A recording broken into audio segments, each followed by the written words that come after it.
ألف لام را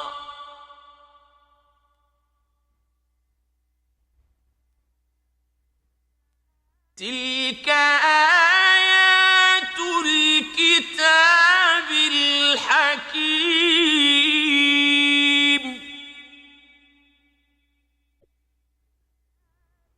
أكان للناس عجبا أن أوحينا إلى رجل منهم أن أنذر الناس وبشر الذين آمنوا أن لهم قدم صدق عند ربهم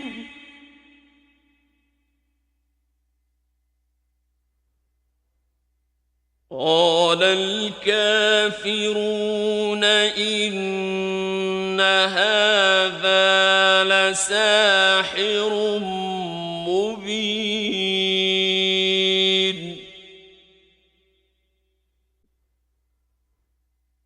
إن ربكم الله الذي خلق السماوات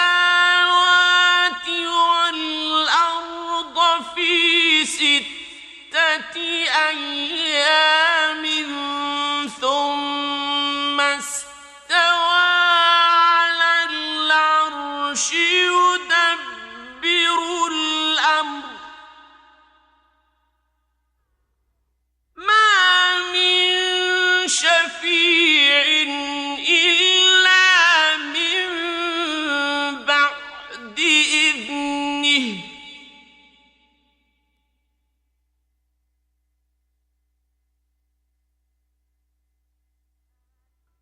ذلكم الله ربكم فاعبدوه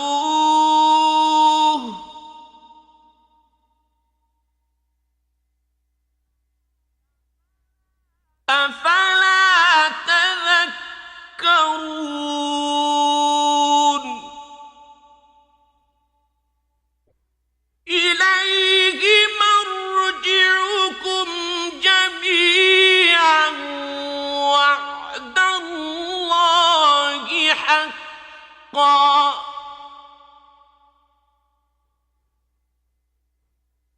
إنه يبدأ الخلق ثم يعيده ليجزي الذين آمنوا وعملوا الصالحات بالقسط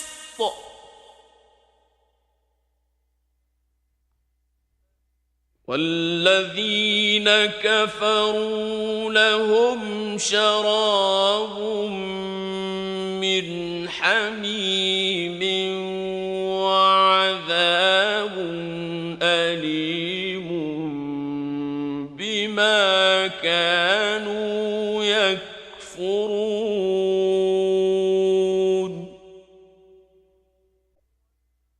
هو الذي جعل الشمس ضياء والقمر نورا وقدره منازل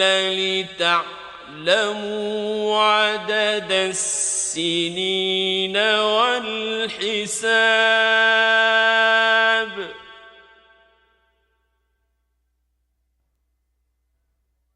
ما خلق الله ذلك إلا بالحق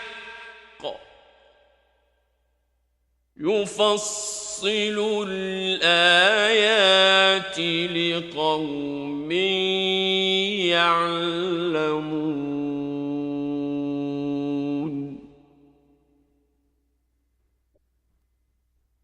إن في اختلاف اختلاف الليل والنهار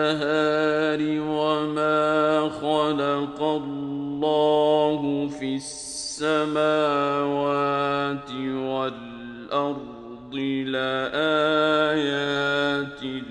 لقوم يتقون.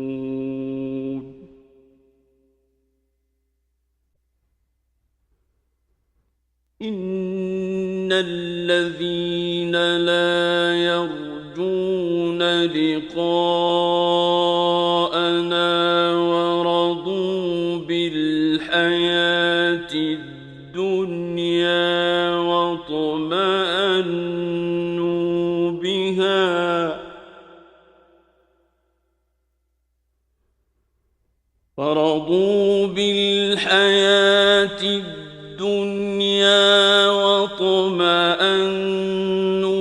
بها والذين هم عن آياتنا غافلون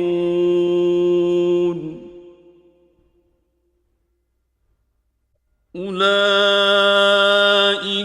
مأواهم النار بما كانوا يكسبون.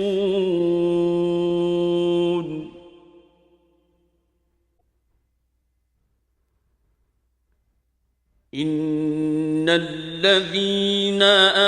آمنوا وعملوا الصالحات يهديهم ربهم بإيمانهم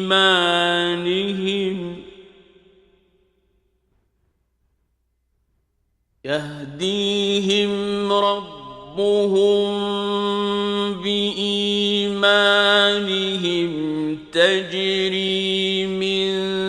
تحتهم الأنهار في جنات النعيم.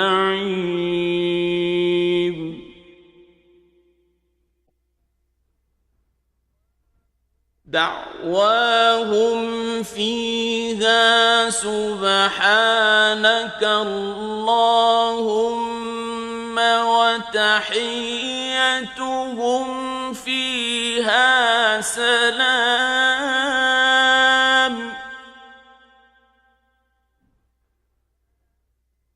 وآخر دعواهم أن الحمد لله رب العالمين.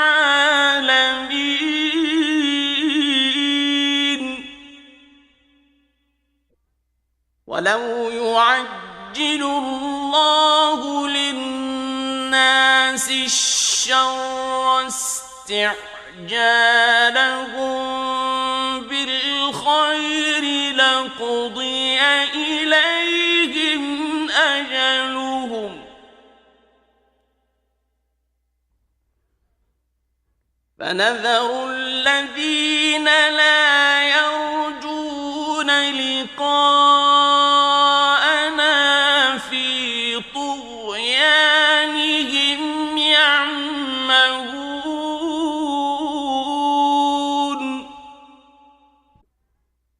وإذا مس الإنسان الضر دعانا لجنبه أو قاعدا أو قائما فلما كشفنا عنه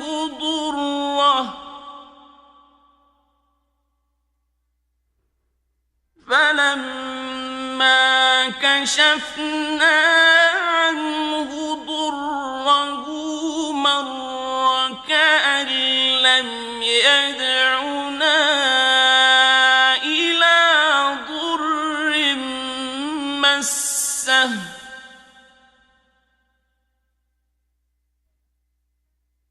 كذلك زين للمسرفين ما كانوا يعملون.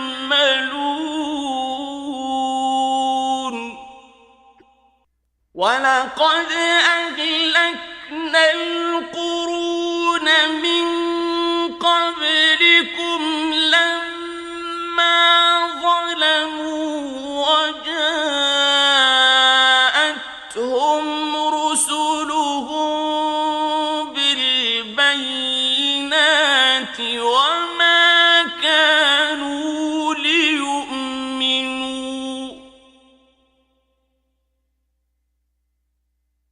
كذلك نجزي القوم المجرمين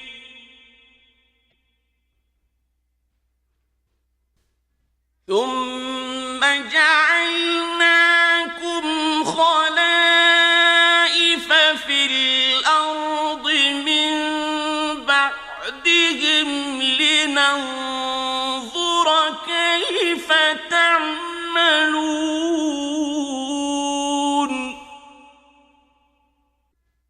وإذا تتلى عليهم آياتنا بينات قال الذين لا يرجون لقاءنا ائت بقرآن غير هذا أو بدله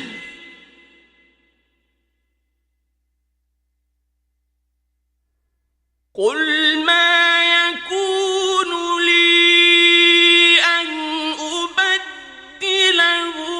من تلقاء نفسي إن أتبع إلا ما يوحى إلي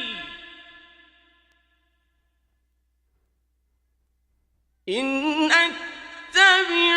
إلا ما يوحى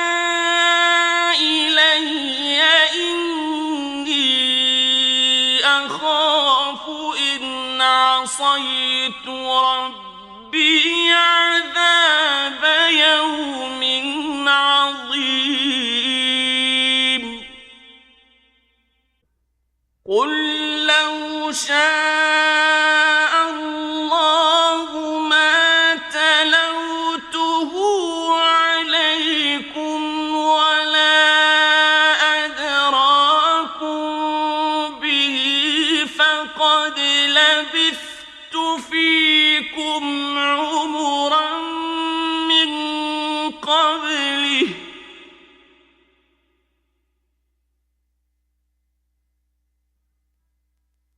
أفلا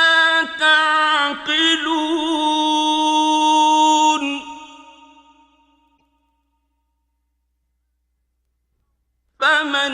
أظلم ممن افترى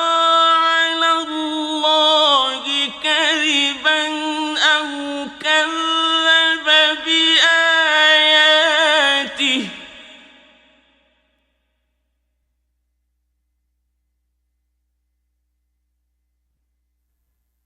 إنه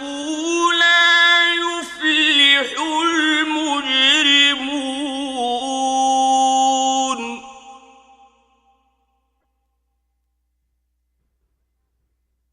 ويعبدون من دون الله ما لا يضرهم ولا ينفعهم ويقولون هؤلاء شفعاؤنا عند الله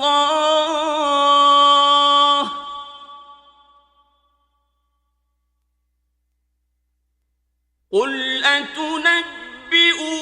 الله بما لا يعلم في السماوات ولا في الأرض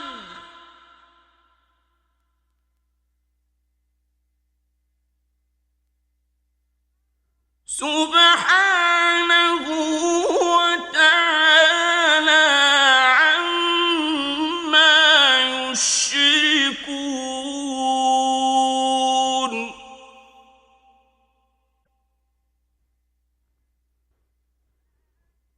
وما كان الناس إلا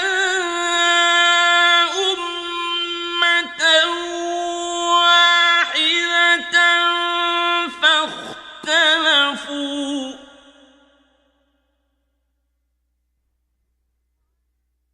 ولولا كلمة سبقت من ربك لقضي بينهم فيما فيه يختلفون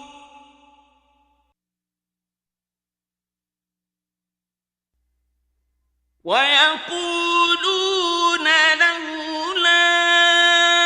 أنزل عليه آية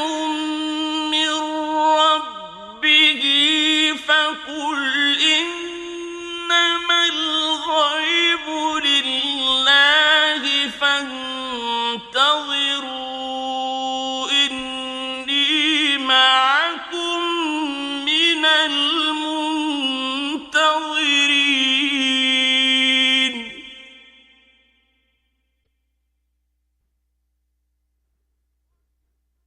وإذا أذقنا الناس رحمة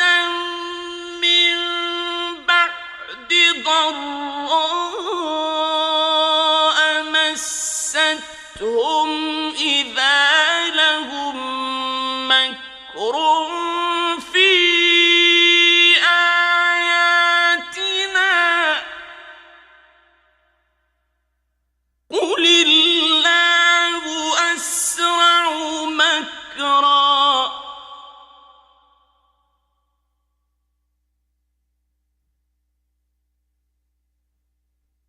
إن رسلنا يكتبون ما تمكرون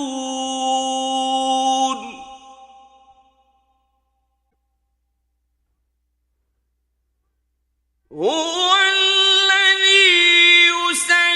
يسيركم في البر والبحر حتى إذا كنتم في الفلك وجرين بهم بريح طيبة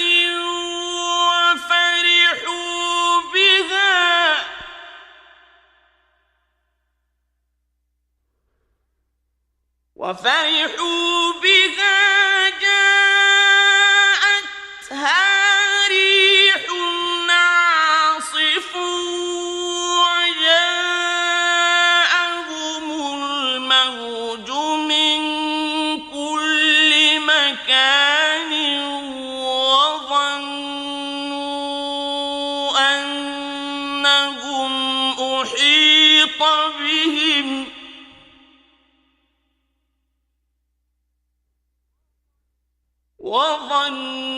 وظنوا أنهم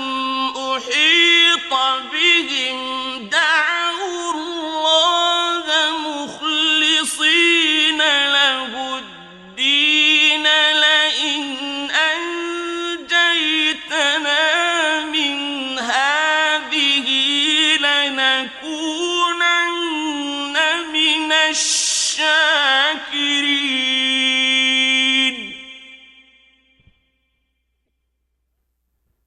فلما أنجاهم إذا هم يبغون في الأرض بغير الحق يا أيها الناس إنما بغيكم على أنفسكم متاع الحياة الدنيا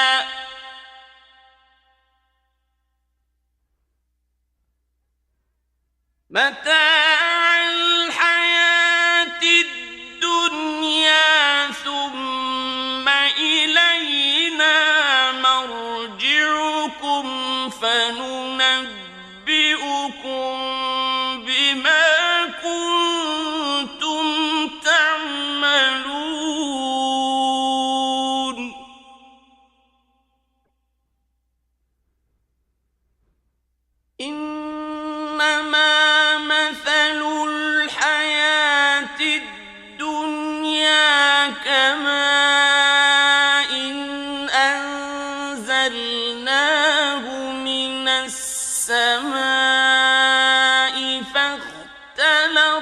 به نبات الأرض مما يأكل الناس والأنعام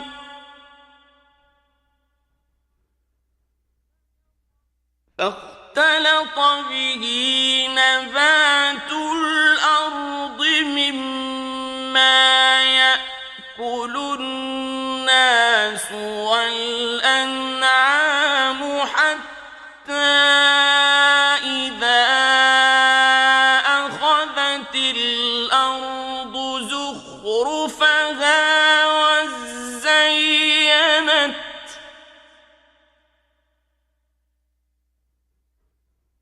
وزينت وظن أهلها أنهم قادرون عليها أتاها أمرنا ليلا أو نهارا فجعلناها حصيدا كأن لم تغن بالأمس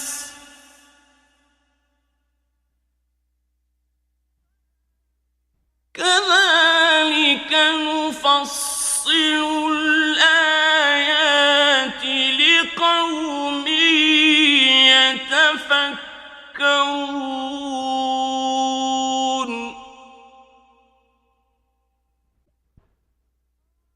والله يدعو إلى دار السلام ويهدي من يشاء إلى صراط مستقيم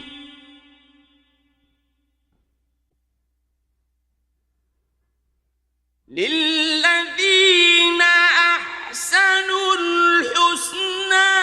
وزيادة ولا يرهق وجوههم قتر ولا ذلة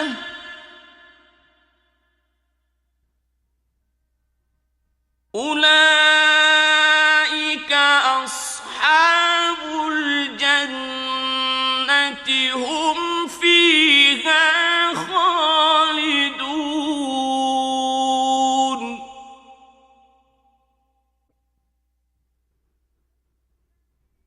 والذين كسبوا السيئات جزاء سيئة بمثلها وترهقهم ذلة ما لهم من الله من عاصم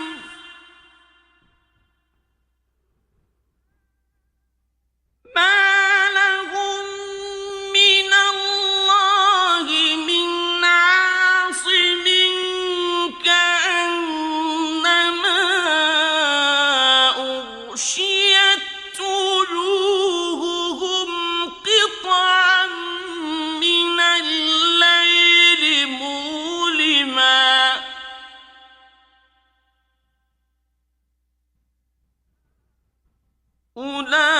أولئك أصحاب النار هم فيها خالدون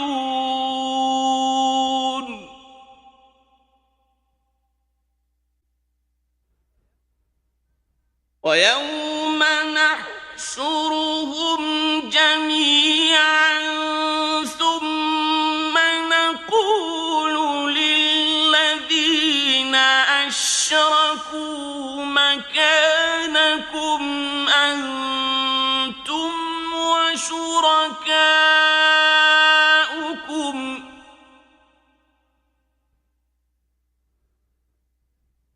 فزيلنا بينهم وقال شركاؤهم ما ما كنتم إيانا تعبدون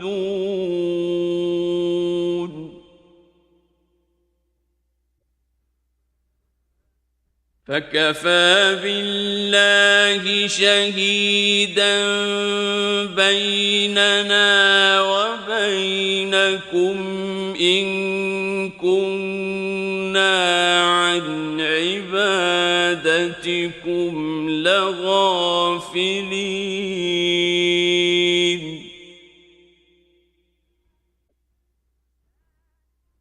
هنالك تبلو كل نفس ما أسلفت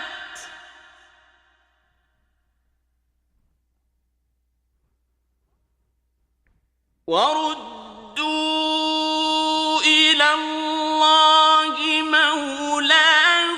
الحق وضل عنهم ما كانوا يفترون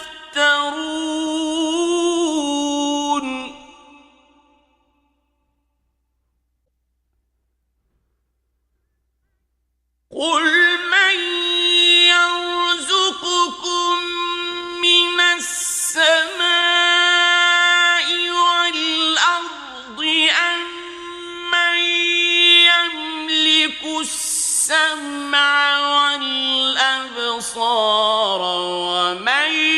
يخرج الحي من الميت ويخرج الميت من الحي ومن يدبر الأمر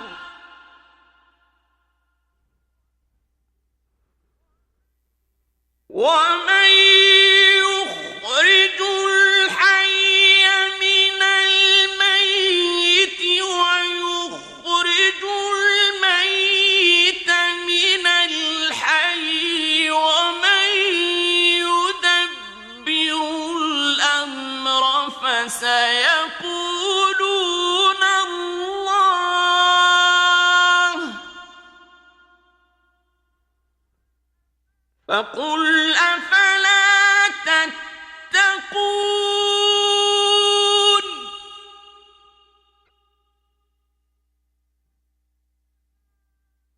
فذلكم الله ربكم الحق فماذا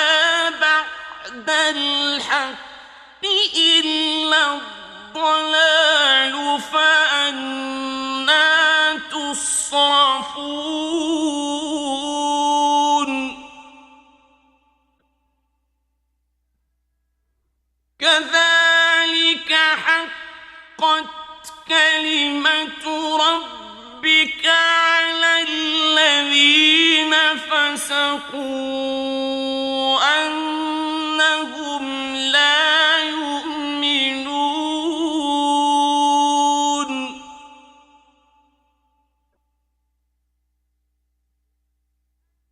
قل هل من شركائكم من يبدأ الخلق ثم يعيده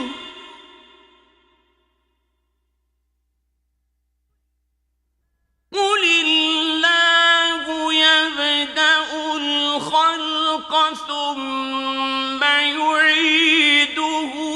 فأنى تؤفكون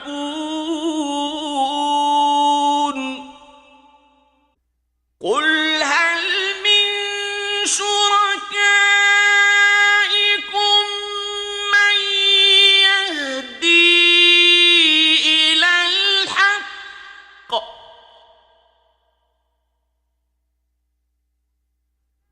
قل الله يهدي للحق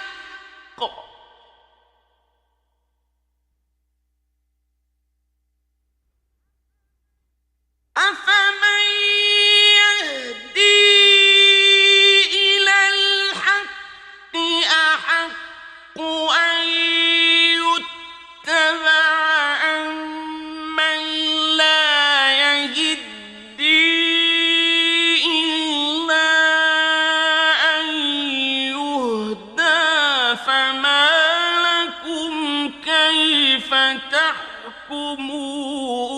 يحكمون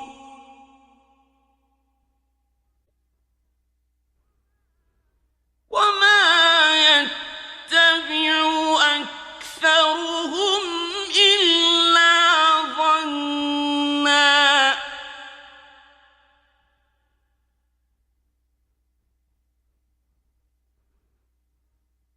إن الظن لا يغني من الحق شيئا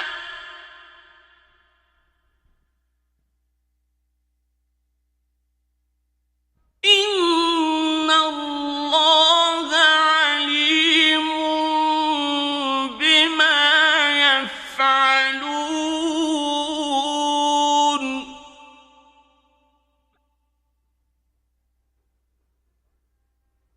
وما كان هذا القرآن أن يفترى من دون الله ولكن تصديق الذي بين يديه وتفصيل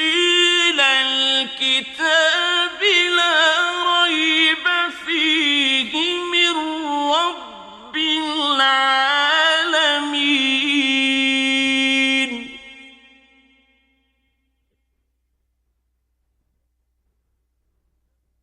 أم يقولون افتراه قل فأتوا بسورة مثله وادعوا من استطعتم من دون الله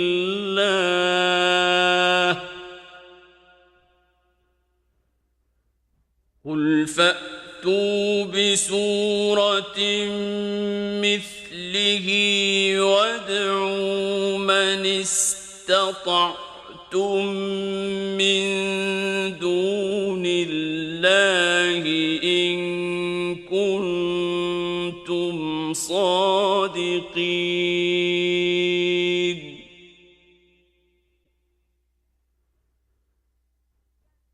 بل كذبوا بما لم يحيطوا بعلمه ولما يأتهم تأويله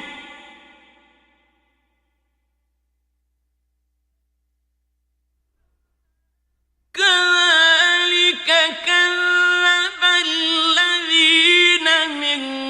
قبلهم فانظر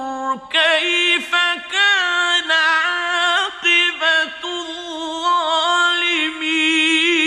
الظالمين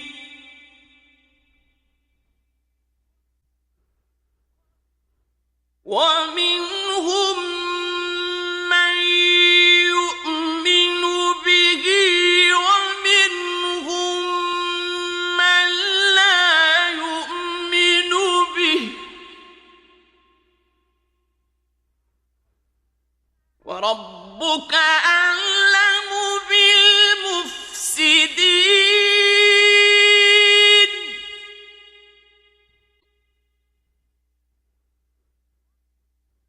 وإن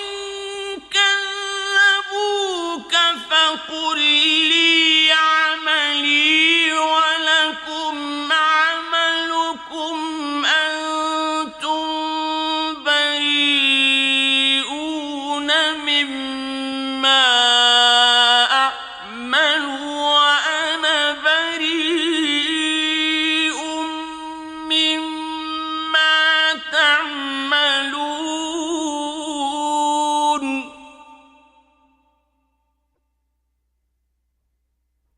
ومنهم من يستمعون إليك أفأنت تسمع الصم ولو كانوا لا يعقلون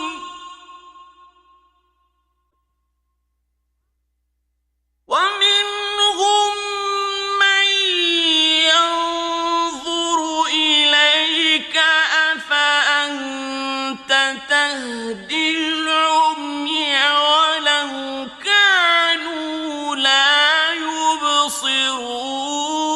ينتصرون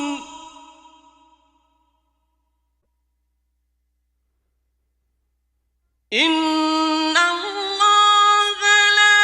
يظلم الناس شيئا ولكن الناس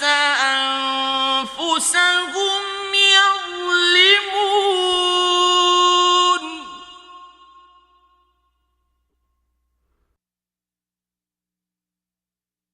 ويوم يحشرهم كأن لم يلبثوا إلا ساعة من النهار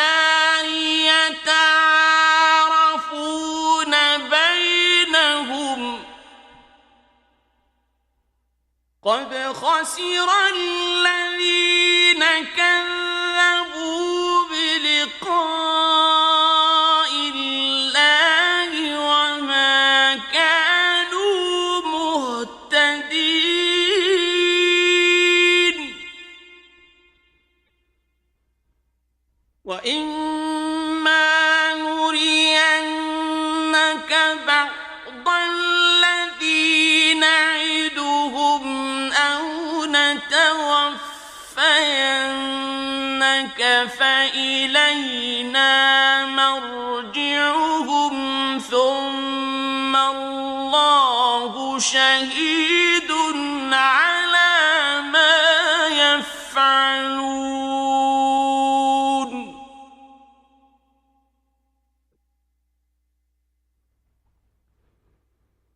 ولكل أمة رسول فإذا جاء رسولهم قضي بينهم بالقسط وهم لا يظلمون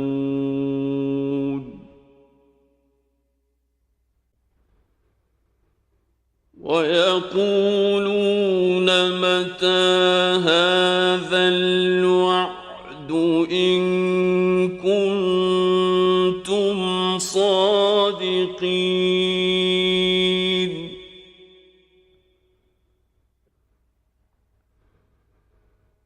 قل لا أملك لنفسي ضرا ولا نفعا إلا ما شاء الله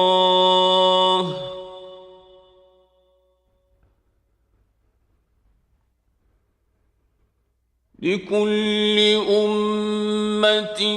أجل إذا جاء أجلهم فلا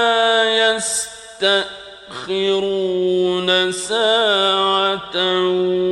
ولا يستقدمون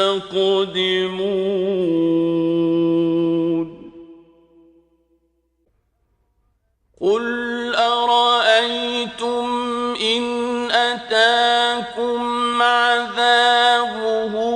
بياتا أو نهارا ماذا يستعجل منه المجرمون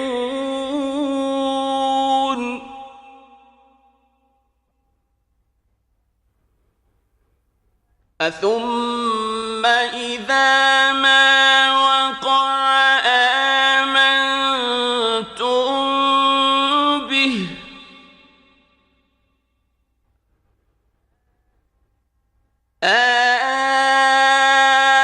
الآن وقد كنتم به تستعجلون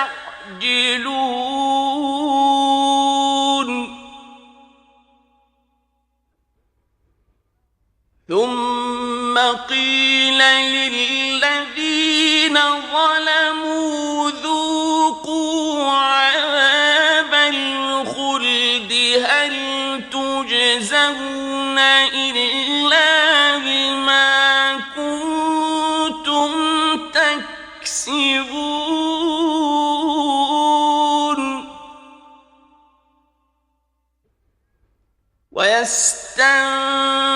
ويستنبئونك أحق هو قل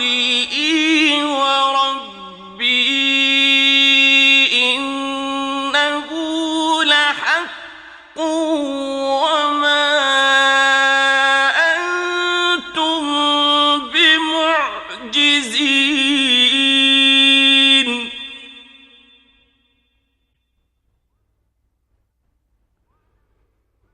ولو أن لكل نفس ظلمت ما في الأرض لافتدت به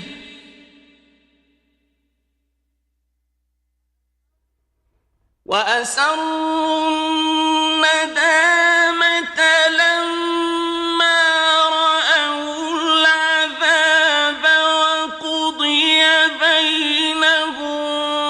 بالقسط وهم لا يظلمون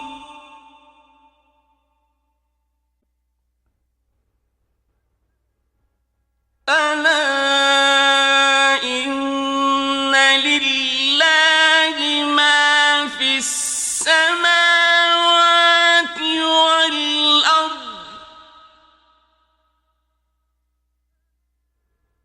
ألا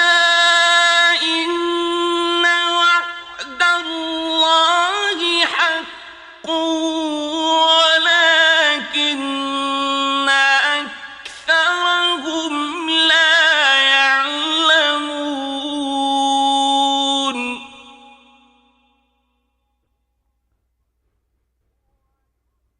هو يحيي ويميت وإليه ترجعون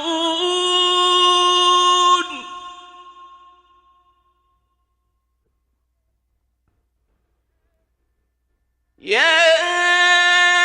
أيها الناس قد جاءتكم موعظة من ربكم وشفاء لما في الصدور وهدى ورحمة للمؤمنين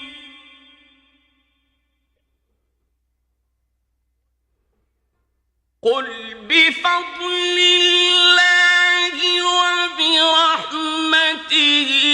فبذلك فليفرحوا هو خير مما يجمعون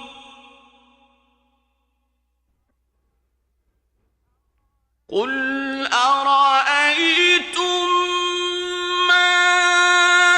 أنزل الله لكم من رزق فجعلتم منه حراما وحلالا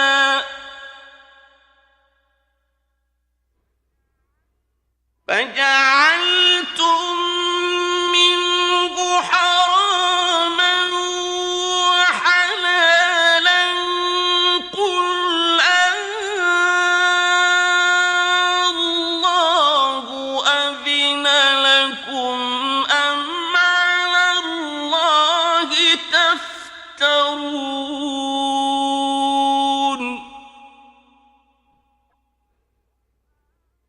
وما ظن الذين يفترون على الله الكذب يوم القيامة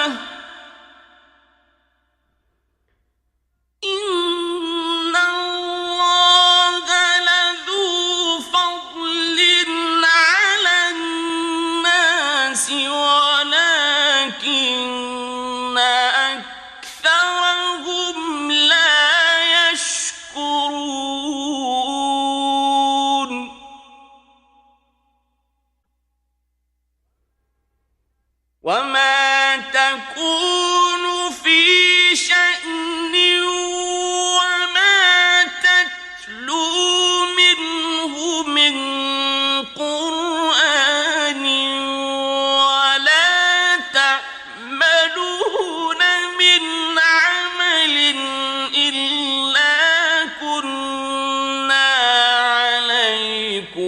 شهودا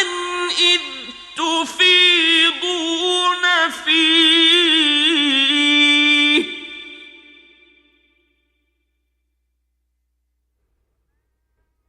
وما يعزب عن ربك من مثقال ذرة في الأرض ولا في السماء ولا أصغر من ذلك ولا أكبر إلا في كتاب مبين ألا إن أولياء الله لا خوف عليهم ولا هم يحزنون الذين آمنوا وكانوا يتقون لهم البشرى في الحياة الدنيا وفي الآخرة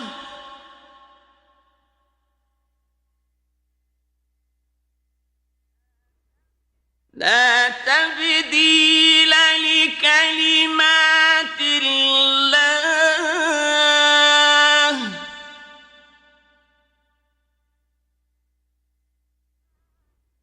ذلك هو الفوز العظيم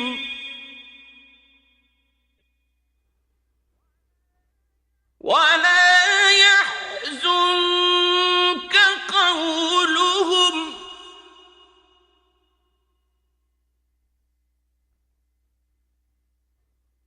إن العزة لله جميعا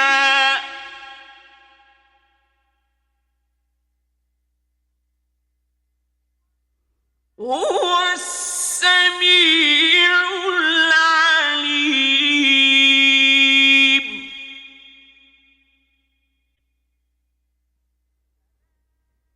ألا إن لله من في السماوات ومن في الأرض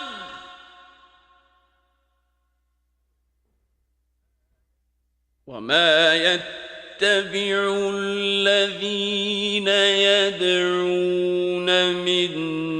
دون الله شركاء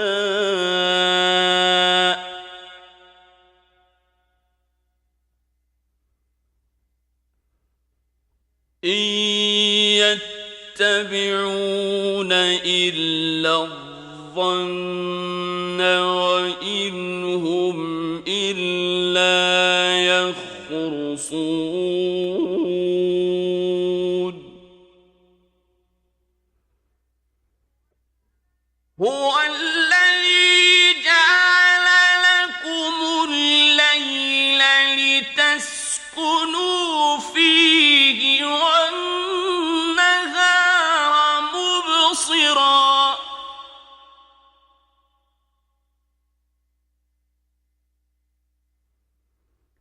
إن في ذلك لآيات لقوم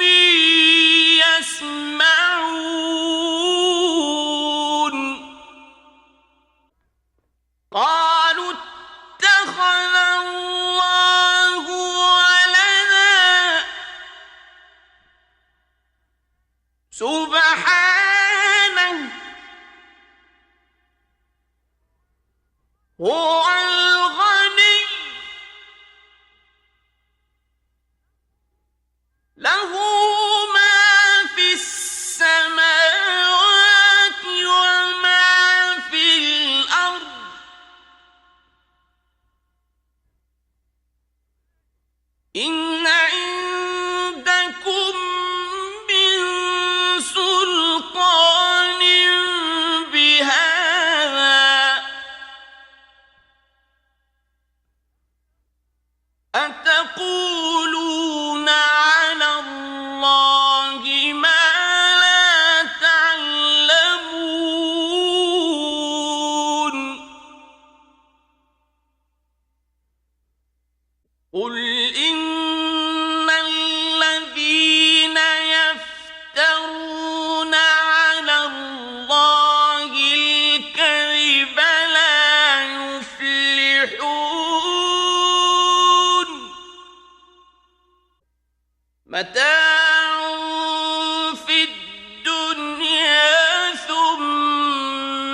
الشديد بما كانوا يكفرون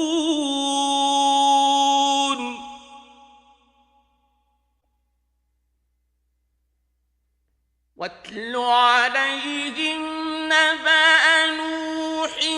إذ قال لقومه يا قوم إن كان كبر عليكم مقامي وتذكيري بآيات الله فعلى الله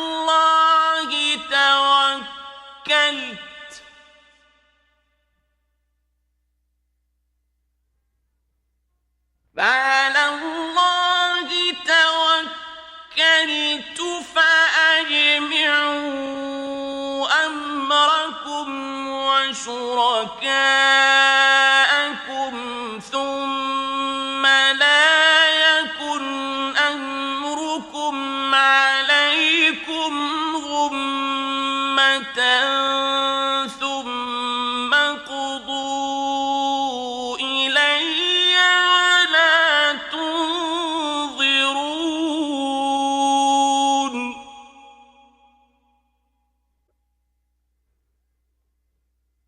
فإن توليتم فما سألتكم من أجر إن أجري إلا على الله وأمرت أن أكون من المسلمين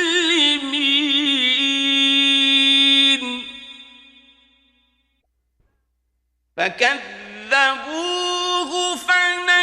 فنجيناه ومن معه في الفلك وجعلناهم خلائف وأغرقنا الذين كذبوا بآياتنا فانظر كيف كان عاقبة المنذرين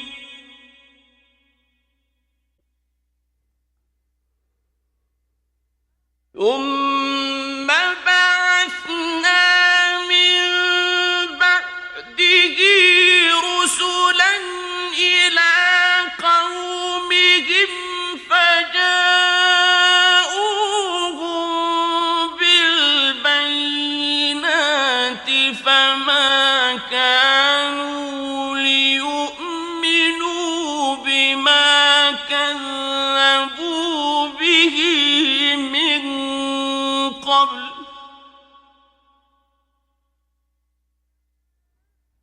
كذلك نطبع على قلوب المعتدين ثم بعثنا من بعدهم موسى وهارون إلى فرعون وملئه بآياتنا فاستكبروا وكانوا قوما مجرمين فلما جاءهم الحق من عندنا قالوا إن هذا لسحر مبين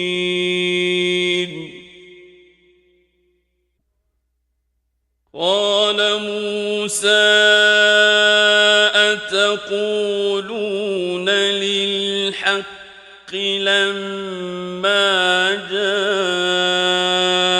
جاءكم أسحر هذا ولا يفلح الساحرون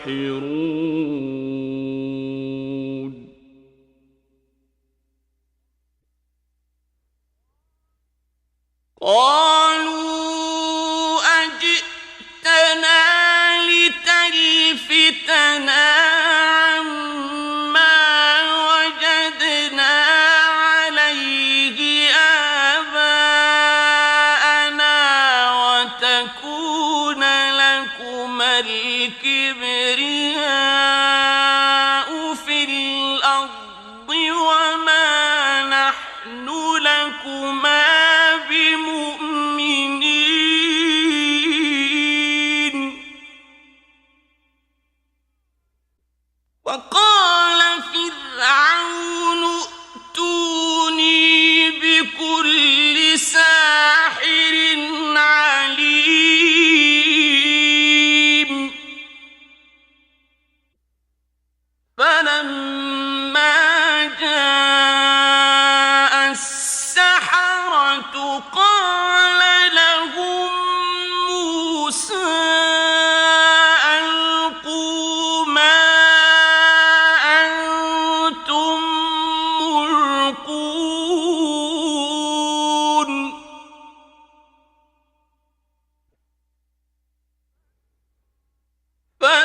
فلما ألقوا قال موسى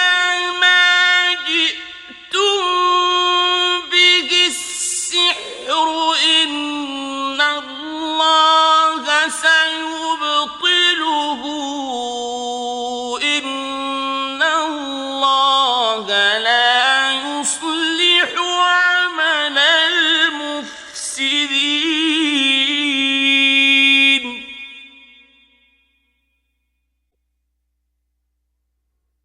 ويحق الله الحق بكلماته ولو كره المجرمون فما آمن لموسى إلا ذرية من قومه على خوف من فرعون وملئهم أن يفتنهم وإن فرعون لعال في الأرض وإنه لمن المسرفين وقال موسى يا قوم إن كنتم آمنتم بالله فعليه توكلوا إن كنتم مسلمين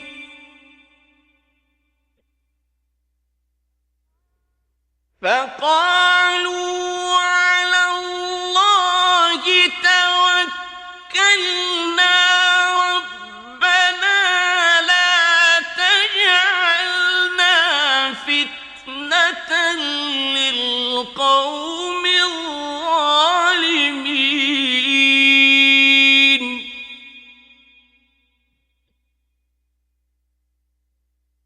ونجنا برحمتك من القوم الكافرين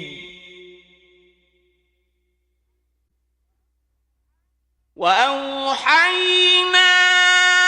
إلى موسى وأخيه أن تبوأ لقومكما بمصر بيوتا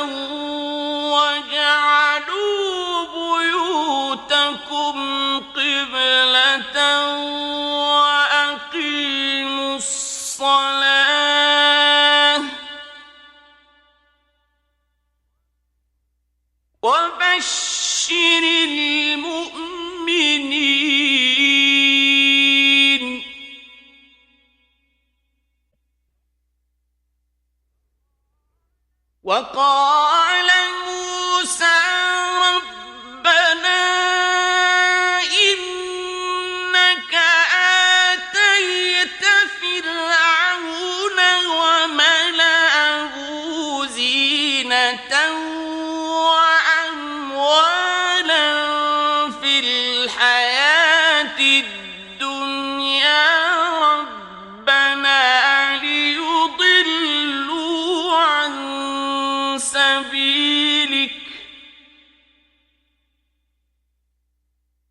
ربنا ليضلوا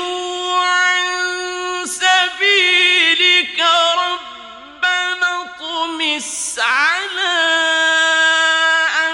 أموالهم واشدد على قلوبهم فلا يؤمنوا حتى يروا العذاب الأليم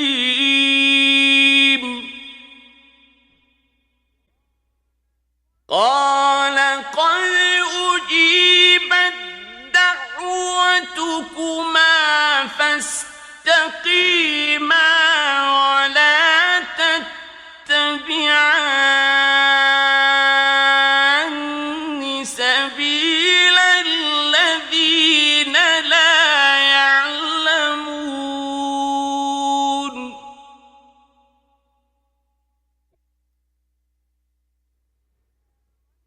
وجاوزنا ببني إسرائيل البحر فأتبعهم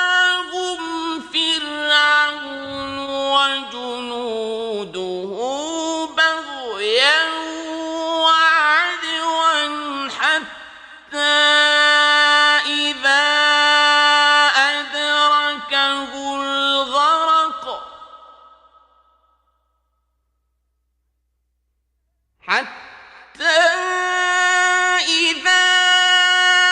أدركه الغرق قال آمنت أنه لا إله إلا الذي آمنت به بنو إسرائيل وأنا من المسلمين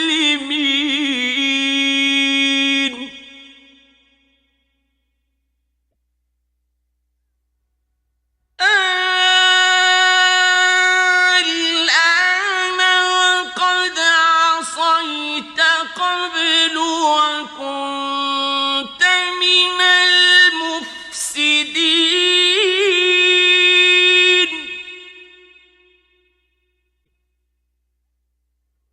فاليوم ننجيك ببدنك لتكون لمن خلفك آية وإن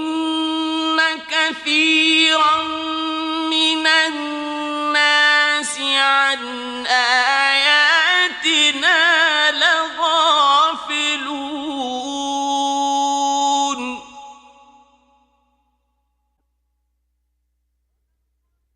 ولقد بوأنا بني إسرائيل مبوأ صدق ورزقناهم من الطيبات فما اختلفوا حتى جاءهم العلم إن ربك يقضي بينهم يوم القيامة فيما كانوا فيه يختلفون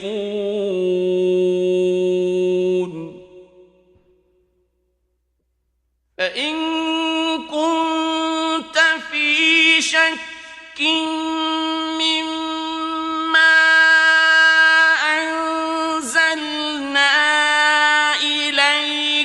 فاسأل الذين يقرؤون الكتاب من قبلك لقد جاءك الحق من ربك فلا تكونن من الممترين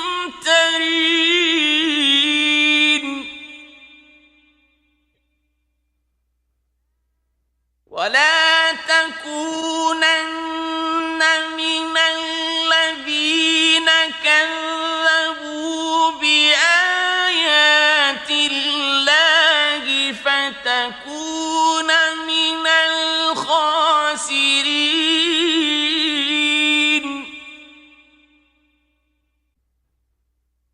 إن الذين حقت عليهم كلمة ربك لا يؤمنون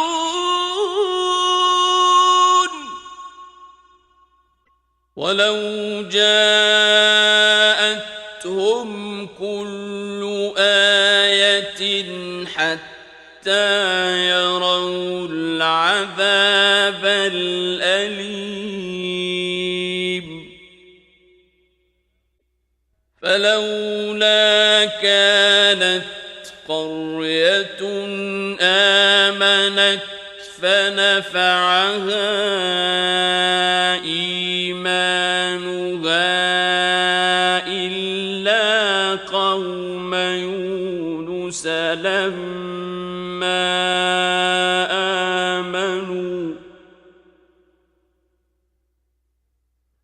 إلا قوم يونس لما آمنوا كشفنا عنهم عذاب الخزي في الحياة الدنيا ومتعناهم إلى حين ولو شاء ربك لآمن من في الأرض كلهم جميعا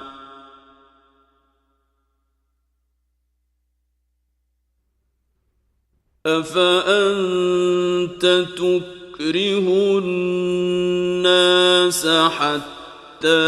يكونوا مؤمنين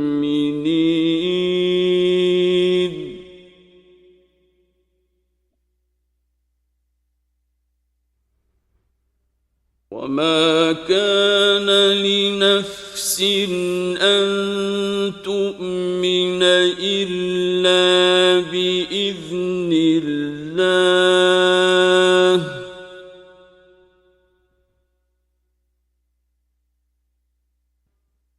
ويجعل الرجس على الذين لا يعقلون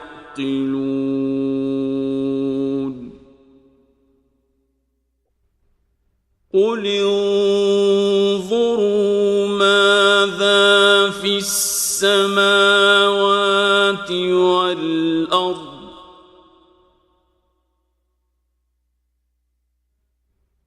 وما تغني الآيات والنذر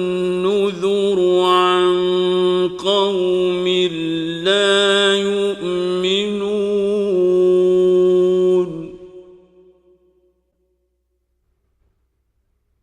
فهل ينتظرون إلا مثل أيام الذين خلوا من قبلهم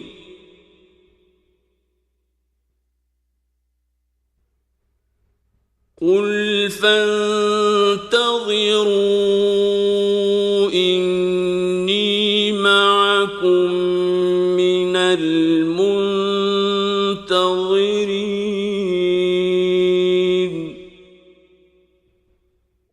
ثم ننجي رسلنا والذين آمنوا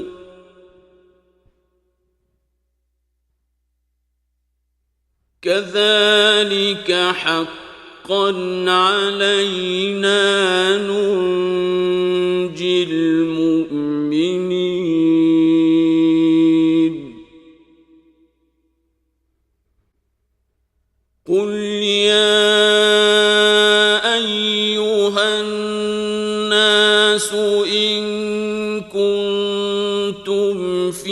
شك من ديني فلا أعبد الذين تعبدون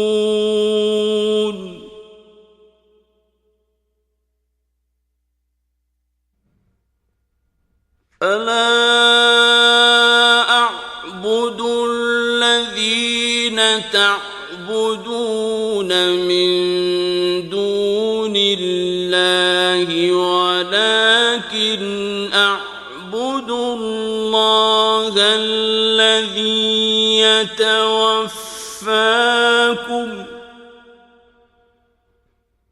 ولكن أعبد الله الذي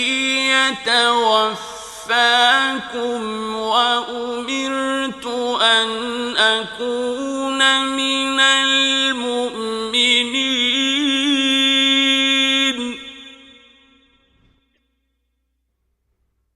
وأن أقم وجهك للدين حنيفا ولا تكونن من المشركين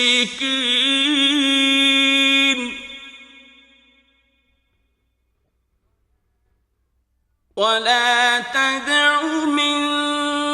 دون الله ما لا ينفعك ولا يضرك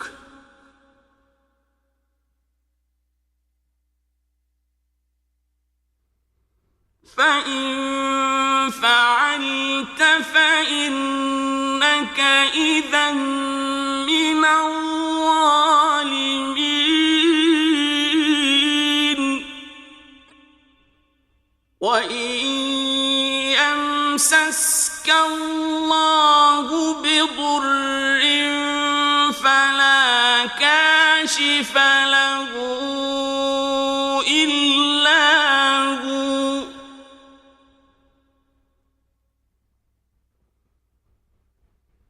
وإن يردك بخير فلا راد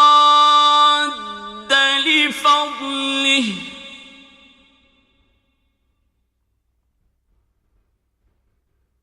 يصيب به من يشاء من عباده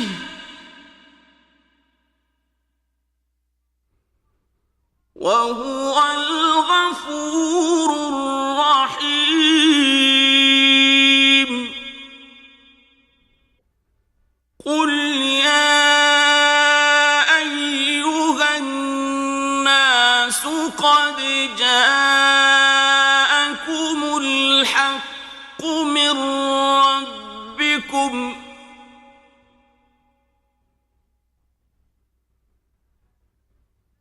فمن اهتدى فإنما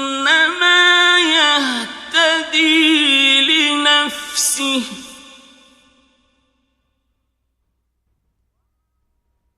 ومن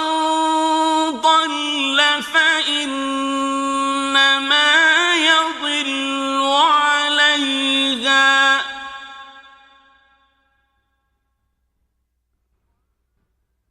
وما أنا عليكم بوكيل واتبع ما يوحى إليك واصبر حتى يحكم